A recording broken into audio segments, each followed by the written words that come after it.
To my YouTube channel Aamir Shayari 143 में आप सभी का फिर से खैर मकदम है नया और लेटेस्ट वीडियो के साथ। आप ये देख रहे हैं कि सबसे बड़ा जनसैलाब है। जनसैलाब की वजह क्या है, इसके बारे में हम लोग जानेंगे।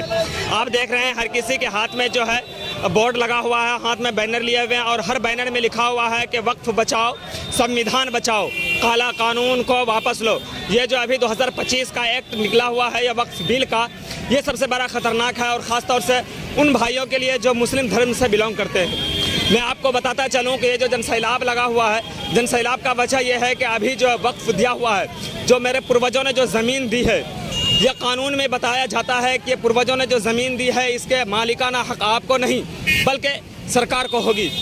इसी की वजह से जो है हिंदुस्तान के तमाम हजरात, ख़ास तौर से मुस्लिम धर्म से मानने वाले जो हैं अभी प्रोटेस्ट में उतरे हुए हैं और ये बड़ा जनसैलाब आपको देखने को मिल रहा है। ये बड़ा जनसैलाब की वजह क्या है? आखिर मुसलमानों को ही क्यों बार बार टारगेट किया जाता है? कभी जो है सिविल कोड यूनिफॉर्म के नाम पर, कभी एनआरसी के नाम पर, तो कभी सीएए के नाम पर, तो कभी वक्फ बोर्ड के नाम पर, न जाने कई तरीके को अपनाते हैं। मुझे समझ में ये बात नहीं आती है कि आखिर इतने बड़े जनसैलाब की वजह बन रही है और सरकार मौन बनी हुई है। आखिर क्या वजह है?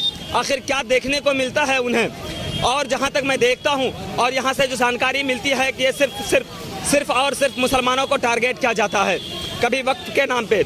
मैं आपको बता दूं कि जो आप अभी वक्फ कानून को बिल को वापस लेने की बात की जा रही है, वापस इसलिए लेने की बात की जा रही है, आपके गांव में बहुत सारे ज़मीन वक्फ की होगी, बहुत सारे ज़मीन कब्रिस्तान की होगी, बहुत सारे ज़मीन मस्जिदों की होगी, तो उसी पे जो है वह वक्फ कानून को वापस लेने की बात की जा रही है ताकि ये संविधान जो है बिल्कुल सही सलामत रहे। मैं आपको बताता चलूं कि एक्ट 14 के अंदर भी जो है हम ये कानून जो है, ये बिल जो है बिल्कुल बरखिलाफ जा रहा है, क्योंकि संविधान के अंदर एक्ट 14 में जो है आर्टिकल 14, आर्टिकल 24 और कई सारे आर्टिकल हैं जिसका जो है बिल्कुल बायकॉट करते हुए ये बिल को वापस लाया जा रहा है।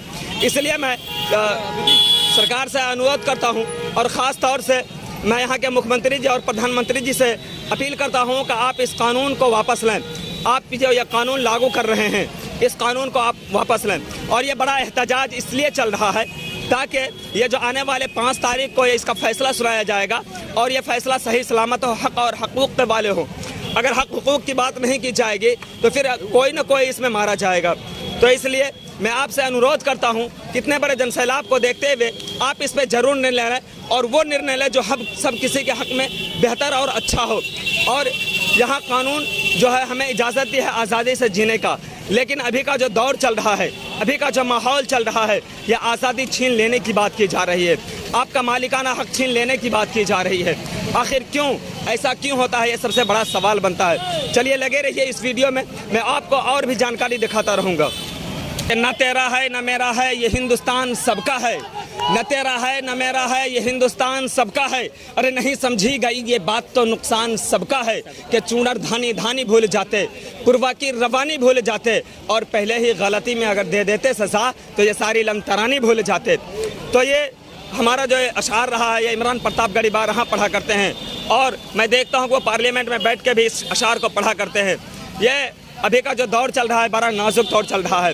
मैं तमाम मुसलमान भाई से गुजारिश करता हूं कि अगर इस दौर में भी आप चुप बैठे, अगर इस दौर में भी आप खामोश बैठे, अगर इस दौर में भी आप बिल्कुल आपके अंदर एक बेचैनी सा नहीं छाया, तो मुझे लगता है आने वाले वक्त में मुझे लगता है कि आपके औलाद, आपके जो पूर्वज दे के गए हैं, आपके औलाद उसको नहीं भोग पाएंगे। आप आज अगर छोटी छोटी परेशानी से नहीं गुजरना कोशिश करेंगे तो मुझे लगता है कि आने वाले वक्त में बड़े बड़े परेशानी का सामना करना पड़ेगा।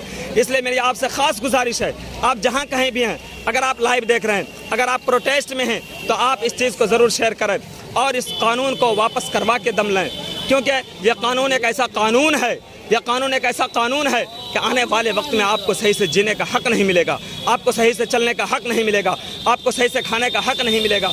इसलिए ये आपका हक़ बनता है, यह आपका फ़र्ज़ बनता है कि आप इसके साथ मिलजुल कर एक साथ एकजुट होकर इस कानून को वापस करवाएं।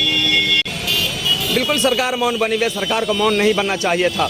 किसी शायर ने क्या खूब कहा है कि जिनके हाथों से तिरंगा न संभाला जाए, कि जिनके हाथों से तिरंगा न संभाला जाए, ऐसे नेताओं को संसद से निकाला जाए। मोदी तेरा तानाशाही नहीं चलेगी, नहीं चलेगी, मोदी तेरा तानाशाही नहीं चलेगी, नहीं चलेगी। वापस लो, वापस लो, वापस लो, वापस लो, वापस लो, वापस लो, वापस लो, वापस लो, वापस लो, वापस लो, वापस लो, वापस लो, वापस लो, मोदी तेरा तानाशाही नहीं चलेगी।